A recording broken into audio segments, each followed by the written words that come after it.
about things that cause you concern? Are there red flags? Are there red herrings? Are there things that once you hear, it's hard to continue focusing? So for me, for instance, our financials are conservative. You know, if you only get 2% of the market, it'll all be great.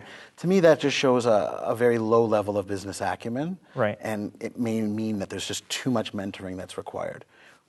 What turns you off on an investment? So I think you're actually touching on this coachability aspect. I think so, especially if you're early and you're investing in a seed deal. A lot of these companies are going to shift and just change over time before they figure out what they actually want to do. So the ability to be able to coach them. I mean, it's one-to-one advice. It's second to be able to handle advice and be able to make something out of it. So the ability to take in what people are saying and learn from that and follow up. The coachability aspect is key. If you can't do that, then it's almost like you don't necessarily believe that they can change and adapt as the world changes, as the market changes. So I think that's one. The other one that I've caught me in the past, there was one deal I was looking at, and I was going to give them a check, but it actually came down to legal. So them not sort of understanding, what the legal parameters were, and it was just, basically one clause in there that they ultimately changed after the fact.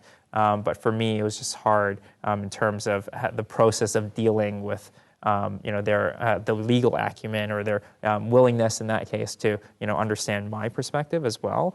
So it was less about what the end result was. It was more about the process that we went to get there. It didn't make me that comfortable and that confident in giving them the money in the end. See, to me, that's a shame.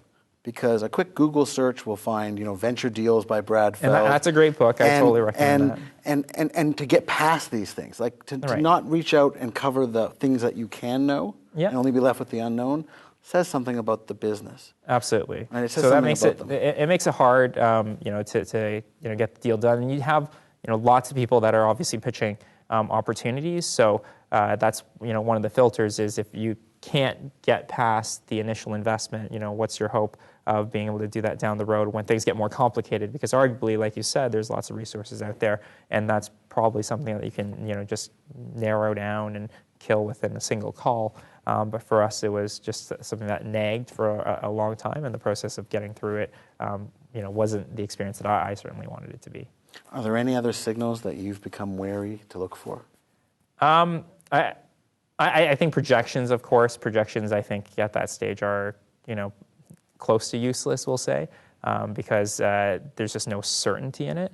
And so I hopefully can, find entrepreneurs that understand risk and present something in a balanced way. I don't want somebody that just says, everything's going to be great and good. I want to see, what the risks are. I want to see people present me with their competitors. That's something else that a lot of times I don't see. It's just a sunny deck of this is all the cool stuff that we're doing in a vacuum. I want to know about what else is happening in their marketplace as well. One of our other guests called it, I expect my investments to be reasonable, not right. Right. There's no way to project to 5-year projections. But if you think that you're going to have 1 million customers paying $10 and not have a fleet of people taking the money, then you've got an issue. Meaning that you can tell from the financial statements the acumen of the people writing them. Exactly. If they only have a CFO and no accounts receivable clerk, maybe they've never had receivables. Exactly. Maybe they never had to chase receivables. Exactly.